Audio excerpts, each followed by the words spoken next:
Oi, gente. Em primeiro lugar, fora Bolsonaro.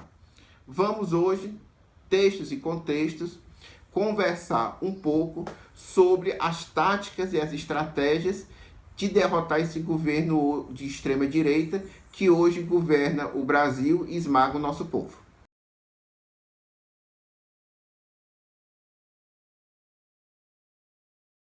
Bem, vamos trabalhar com esse texto aqui do Leon Trotsky, né, que está na compilação A Revolução Espanhola, certo? É o texto Lições da Espanha, Última Advertência, de 17 de dezembro de 1937. Primeiro, pensamos que é um texto muito importante para nós que estamos nas lutas sociais, para nós que somos militantes políticos, para nós que defendemos as causas dos operários, dos camponeses, dos desempregados, né, dos LGBTs, das mulheres, de todos os setores explorados e oprimidos do nosso país, né?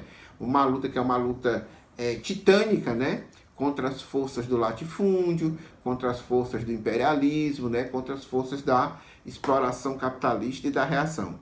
Então, vejam que coisa boa, né? Nos traz esse texto. Assim fala o Trotsky, né? Os teóricos da Frente Popular não vão além da primeira regra da aritmética, a soma. Veja, Frente Popular nessa época era o que se denominava a chamada Frente Ampla, né? Uma composição dos setores dos trabalhadores com setores da chamada burguesia, certo? Ou seja, seria uma burguesia, entre aspas, democrática, né? Como hoje no Brasil se fala muito dessa história, né? A chamada direita democrática, né? Chamado Centrão, diversos partidos que, vamos dizer assim, de uma maneira ou de outra, tem algum atrito específico, particular, com o governo Bolsonaro.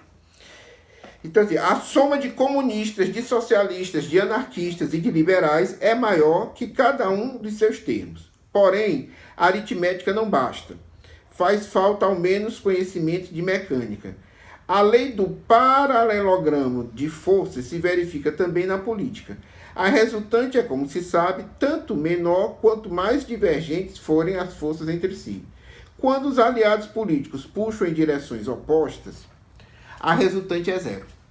O bloco das diferentes agrupações políticas da classe trabalhadora é absolutamente necessário para resolver as tarefas comuns.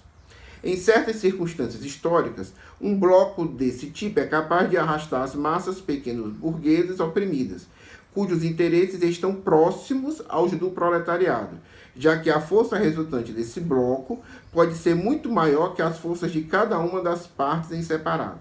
Pelo contrário, a aliança do proletariado com a burguesia, cujos interesses nessa época, nas questões fundamentais, divergem em um ângulo de 180 graus, não pode, como regra geral, mais que paralisar a força revolucionária do proletariado.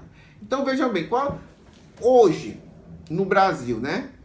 Como é que se coloca uma frente ampla? Alguns setores, alguns intelectuais, colocam a necessidade de uma aliança com os setores que, inclusive, apoiaram o golpe de Estado de 2016, certo?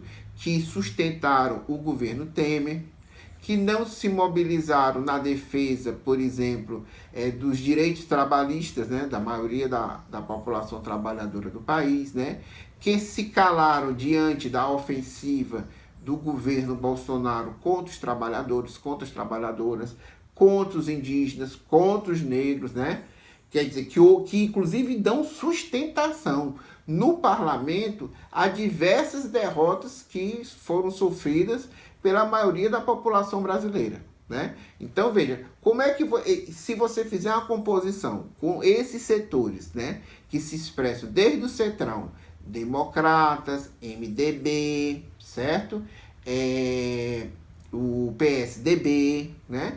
E até setores de partidos como PDT e PSB, que nos municípios, nos estados, né, e no Congresso Nacional, se nós formos pesquisar nas notícias dos jornais, fizemos um levantamento, a grande maioria votou e se alinhou com o programa bolsonarista de destruição da economia nacional e de retirada dos direitos. Né? Por exemplo, hoje nós não vemos quais são os parlamentares desse bloco de partidos, né, da chamada de partidos, vamos dizer assim, que tem críticas ao bolsonarismo, qual tem sido a posição deles em relação à destruição da universidade pública, em relação ao Enem, né, por exemplo, em relação a várias outras questões.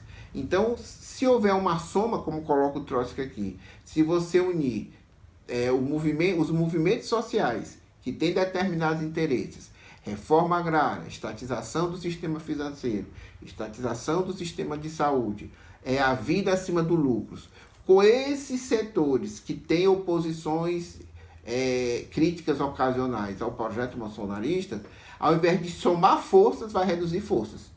Né? Então é nesse sentido que o Trotsky se coloca, né, pela experiência histórica do próprio movimento dos trabalhadores, contra a política de frente única, de frente ampla, né, com esses setores. Você pode fazer alianças ocasionais na defesa de um ponto comum, mas é impossível você ter um programa unificado que unifique os interesses desses setores da burguesia com os interesses da maioria dos setores nacionais.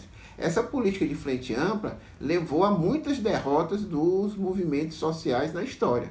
Levou a derrota na França de 1936, levou a derrota na Revolução Espanhola de 36, 39, levou a derrota do movimento dos trabalhadores e trabalhadoras logo no final da Segunda Guerra Mundial na França, na Itália, né, na Grécia, certo?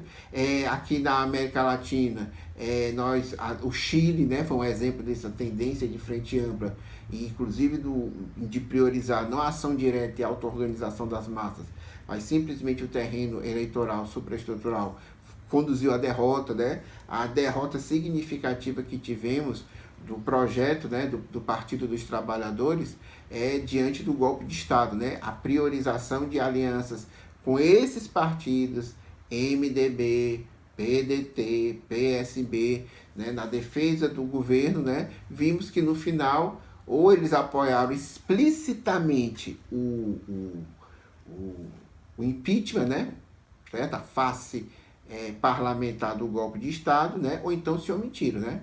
O exemplo mais concreto, né, foi que no segundo turno, quando nós tínhamos o neofascista Bolsonaro e Haddad, né, Ciro Gomes do PDT, que poderia fazer a diferença, viajou, não se manifestou. Ou seja, não apoiou nenhum nem outro, o que significa um apoio implícito, né, lavar as mãos, como fez Pilatos, ao governo Bolsonaro, tá certo? Então esse é o nosso diálogo de hoje. Curtam, contribuam, tá certo? Para o nosso canal GEPOST, para a gente manter esse diálogo, né? E fortalecer as lutas dos trabalhadores e trabalhadoras do Brasil contra Bolsonaro.